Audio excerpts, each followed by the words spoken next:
ஐயா ஐயா, கலெக்டர் அம்மாவை பார்க்கணும். கலெக்டர் பார்க்கணும் ஐயா. கலெக்டர் அம்மாவை பார்க்கணும். என்ன விஷயம்? உள்ள இப்படி கூட்டமா எல்லாரும் போகக்கூடாது. பிள்ளைகளை கொன்னுட்டாங்க ஐயா. கலெக்டர் மேடம் ரொம்ப பிஸி. எதுக்காக கலெக்டர் பார்க்கணும்? ஐயோ நாங்க ஐயா கொஞ்சம் சொல்லுங்க ஐயா. போலீஸ் ஸ்டேஷனுக்கு போறோம். என்ன வந்தாங்க அர்த்தம்? கலெக்டர் சங்கர் இங்க வந்து சங்கர் என்ன இங்க சத்தம்? மேடம் பசங்களை கொன்னுட்டாங்கம்மா. அம்மா எங்க பையனுக்கும் இவங்க பொண்ணுக்கும் கல்யாணத்தை நிச்சயம் பண்ணி அதுல உங்க அப்பாவையும் எம்எல்ஏவும் வரவழைச்சிருந்தோம்மா. அவங்களுக்கு உள்ள பிரச்சனை இல்ல, கல்யாணத்தையே தகராறு பண்ணி எங்க பசங்களை கொன்னுட்டாங்கம்மா. நீங்க தான் ஒரு வழி காட்டணும்.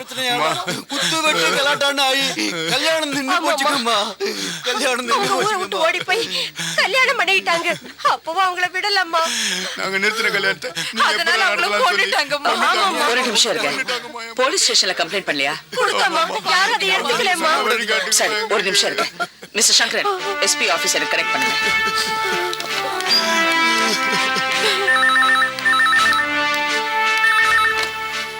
Hello hello, SP speaking.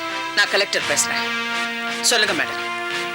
Kallidaikurichi police station லிமிட்ல ஒரு புது கல்யாண ஜோடியை யாரோ கொலை பண்ணிருக்காங்க. Is it? அவங்க பேரண்ட்ஸ் இங்க வந்து கம்ப்ளைண்ட் பண்ணிட்டு இருக்காங்க. கலெக்டருங்கிறது ஒரு பொறுப்பான உயர்ந்த பதவி. உங்களுக்கு 1000 வேலை இருக்கலாம். இந்த மாதிரி கம்ப்ளைண்ட்ஸ் எல்லாம் லோக்கல் போலீஸ் ஸ்டேஷன்ல கொடுத்தா வாங்கிப்பாங்களே. கலெக்டர் எதுக்காக சப் இன்ஸ்பெக்டர் வேலை எல்லாம் பார்க்கணும்? போலீஸ் ஸ்டேஷன்ல கம்ப்ளைண்ட் வாங்க மாட்டேன்னு சொல்லிருக்காங்க. ஏன் வாங்க மாட்டேன்ட்டாங்க? இந்த கொலைக்கு சம்பந்தப்பட்டவங்க 2 பேர், ஈஸ்வரன் பாண்டியனும் எம்எல்ஏ விஸ்வநாதனும். இந்த மாதிரி பணக்காரங்களை பகைச்சுக்கிட்டு போலீஸ் ஸ்டேஷன் ஏழைங்களுக்கு உதவி செய்யுமா என்ன? யாரோ சொல்றது கேட்டுட்டு நீங்க எதையும் முடிவு பண்ணாதீங்க.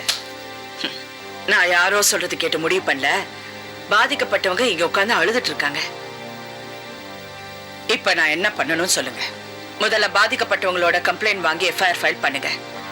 ஈஸ்வரன் பாண்டியனும் விஸ்வநாதையும் அரெஸ்ட் பண்ணி ரிமாண்ட்ல வைக்கிறதுக்கு ஏற்பாடு பண்ணுங்க. கம்ப்ளைண்ட் கொடுத்தவங்களுக்கு பாதுகாப்பு கொடுங்க. நீங்க சொன்ன உடனே யாரையும் அரெஸ்ட் பண்ண முடியாது. நடந்தது கொலையா தற்கொலையா, யார் குற்றவாளிங்கிறது எங்க டிபார்ட்மெண்ட்டும் கோர்ட்டும் முடிவு பண்ணும். உங்களுக்கு கம்ப்ளைண்ட் கொடுத்தாங்கன்னா என்கிட்ட அனுப்புங்க.